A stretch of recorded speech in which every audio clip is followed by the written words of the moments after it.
we're going to start by saying that our topic is substance abuse. We picked substance abuse because substance abuse leads to many other problems such as gang violence, graffiti, tagging, dropouts in school, which of course is a problem in education. Well, the main causes of substance abuse is like curiosity, availability to like being around the kinds of things like that when their parents do it or their friends, they think it's cool, like peer pressure and people have a lot of problems at home, so they think that drugs is the way to cope with things, and self-consciousness, they're not very too confident with their self, so they like to do things like that. The resources, like to get us started, we would use nonprofit organizations like the Boys and Girls Club or YMCA because they're very helpful and they like to help all kinds of things like this, and I'm pretty sure they would like to help the Latino community. HCF, the Hispanic College Fund, I'm pretty sure they like to help. I'm pretty sure that City Council would like to get rid of things like within the community, not just Latino, but it's a start. Like things could lead to other communities and like influence other things. And school counselors would encourage the kids. They get a rapport with the kids, and they like to encourage them to, this is a good choice. So our action plan was to provide a healthy and stable environment for teens and young adults that are struggling with substance abuse. This would be workshops, many different kinds of workshops that would help students and young adults who are currently struggling with substance abuse. We could have activities such as games. We could start sports like basketball, baseball, maybe football. We could have activities like ping pong and some other fun games to distract them, and so they have something good to do. And the drugs, that's what they're just normally do. That's their daily routine, and we could replace that with something better.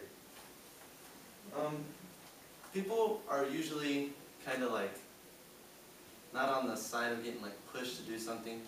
Like people don't like to be forced to like, hey, quit doing drugs or quit drinking. So we're not telling them quit. Like we need you to, we want you to. We're encouraging them. We're telling them that this is not. We're opening their eyes to new opportunities without drugs, and we're educating them on what life is like with drugs. And they get high or they drink and they're drunk for a while, but then they come back to reality and they have a hangover or they feel dumb and they regret what they did, but they do it again. So we're educating them and we're encouraging them. We would provide surveys every 2 weeks to measure improvement. We would check up on police stations to see whether or not gang violence has reduced, theft, dropouts in school, things like that. We'd advertise, we'd send flyers, and we'd encourage the schools to send emails to the parents, like not just the drug abuse parents, but like the ones that, like even the ones that don't do drugs, it's still nice to know about it because people get curious and then they want to try it because they're like, oh hey, this guy does it, so yeah, so it doesn't hurt them, why would it hurt me? And if you tell them, eventually it comes back to you, no matter what, no matter who you are, it always comes back. And we could like get a young age group, maybe like 8, and we need to tell them now that it's bad.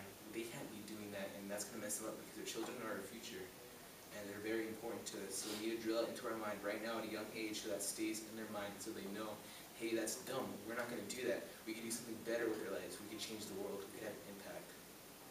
And what we would expect to see is that more and more kids and young adults are applying for the program, and if each year more kids apply, that means that the program will be a success.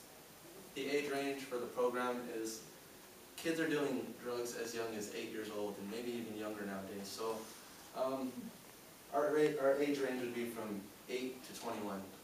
You're 21, you do that things, you have rehab and AA meetings and things like that. So we're encouraging them, and we want them to help out the other community, and attitude is contagious.